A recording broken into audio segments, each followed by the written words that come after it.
In the last 33 games for the O's, a 5.37 ERA. That has not been a good mark, but it's been evident why. You've had so many starters going on the injured list even through next year. You knew they needed to go out and maybe still get one other after Zach Eflin, and Rogers is the guy they fall on. He is, and so that price looks a little high, right? I mean, Connor Norby and Kyle Stowers, these are pretty good ball players who might do very well with Miami, but I think you have to look at the fact, Mel, that this guy's got team control through 2026.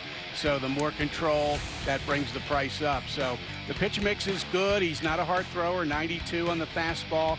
And I think the Orioles are hoping he carries over what he's been doing recently for the Marlins. In his last 9 starts, he has pitched 2 earned runs or less in 8 of those 9 games, ERA 3.17.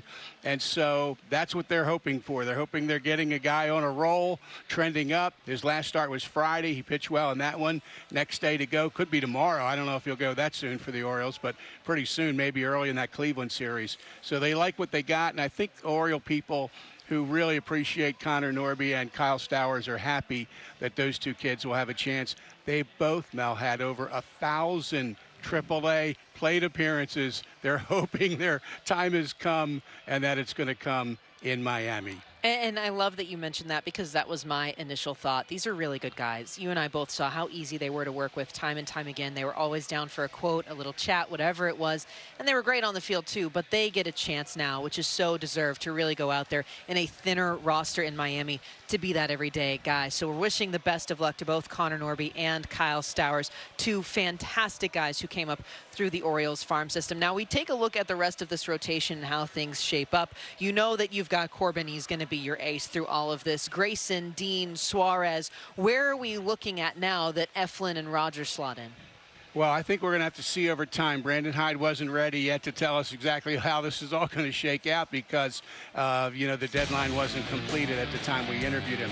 So, but as you said, you got Corbin Burns, you got Grayson, Eflin, Kramer, Rogers. That could be the new 5 for the Orioles, and that could move Albert Suarez to the bullpen, and that could be a boon for the bullpen. Here you have a guy who's pitched pretty well most of this year, can go multiple innings, could be needed in those critical middle innings to link you to the late inning relievers, and so that could be important. So I think the Orioles, on this deadline, they added some pitchers who will help them this year and beyond. All 3 pitchers they added are under team control beyond 2024. So I think that part they like a lot.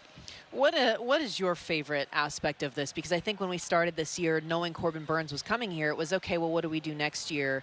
Does he come back or not? And like you just said, you have control with these 2. But really, what stands out to you now in this?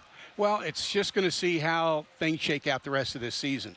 I mean, we have to remember Kobe Mayo and Jackson Holliday are in play for this team later in the year. Will later in the year come pretty soon for one or both of those 2 players? I know a lot of fans are excited about that. So the construction of the 2024 Orioles is still in progress, even though the trade deadline is over with.